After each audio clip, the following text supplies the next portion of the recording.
মির্জা আব্বাসের ইতিহাস আমরা জানি, আমরা ওই ঢাকা শহরে বড় হয়েছি। জিয়াউর রহমান মির্জা আব্বাসকে ডেকে একটা হুন্ডা এবং 30 টাকা দিয়ে বলছিলেন আমার সাথে রাজনীতি করো এবং ইলেকশনে কাজ করো। ওইখান থেকে তার রাজনীতির যাত্রা বিএনপির সাথে। সেই জায়গা থেকে তিনি ঢাকা শহরে সাম্রাজ্য তৈরি করছেন। এই সাম্রাজ্য কিভাবে হয়েছে এই বাংলাদেশের মানুষ জানে, ঢাকা শহরের মানুষ সেটা জানে। ওনাদের উচিত ছিল গণ অভ্যুত্থানের পরে জনগণের সামনে তাদের অতীতের সকল অপকর্মের জন্য ক্ষমা চাওয়া এবং তারপরে নতুন করে রাজনীতি শুরু করা। তারা জামাতকে অতীত নিয়ে অনেক কথা বলে, তাদের নিজেদের অতীত কিন্তু বাংলাদেশের মানুষ ভুলে নাই। 2001 থেকে 6 যে দুঃশাসন তারা তৈরি করেছে সেটা কিন্তু বাংলাদেশের মানুষ ভুলে নাই। ফলে অতীত ধরে কথা বলতে সবার অতীত ধরে কিন্তু আমরা কথা বলা শুরু করব।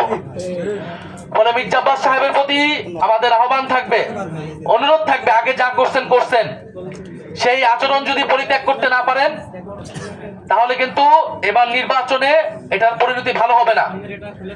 এবং বিএনপির মির্জা আব্বাস সহ এই বিভিন্ন সিনিয়র নেতৃবৃন্দ তারা গত 16 বছর আওয়ামী লীগের সাথে আপোষ করে রাজনীতি করেছে। আপনারা দেখবেন তাদের বেশিরভাগের ব্যবসা বাণিজ্য সবকিছু আওয়ামী লীগের লোকদের সাথে সংশ্লিষ্ট এবং তারা নিজেদের ব্যবসা বাণিজ্য অর্থ সম্পত্তি টিকানের লোভে, টিকানের কারণে, নিজেদের স্বার্থের কারণে তারা হোল হার্টেডলি কখনো রাজপথে নামে নাই, মাঠে নামে নাই।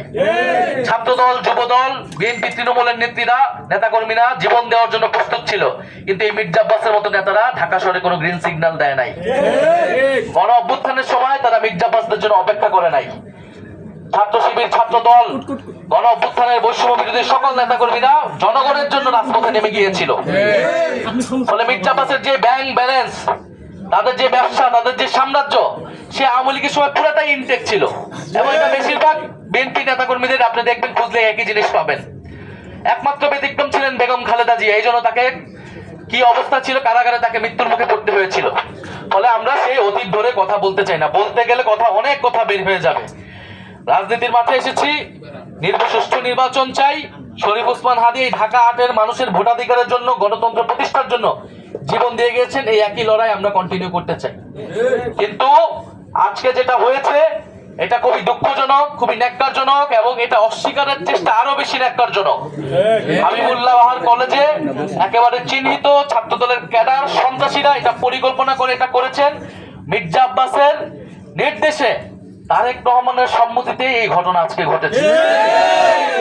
ফলে আপনারা একদিকে ভালো ভালো কথা বলবেন স্টেজে উঠে, আরেকদিকে আপনারা বিরোধী, আপনাদের যারা বিরোধী রয়েছে, প্রতিদ্বন্দ্বী রয়েছে, তাদেরকে আপনারা দমন করবেন সন্ত্রাসী কায়দায়, আওয়ামী লীগের রাজনীতিকে পুনর্বাসন করার চেষ্টা করবেন। এইটা আমরা বাংলাদেশে হইতে দেব না। ফলে আজকে আমরা হুঁশিয়ারি দিচ্ছি নির্বাচন কমিশনের প্রতি। আমরা দেখতে চাই এটার ব্যবস্থা তারা কি নেয়, কলেজ প্রশাসন এটার কি ব্যবস্থা নেয় এবং বিএনপি দলীয় ভাবে এটার কি ব্যবস্থা নেয়।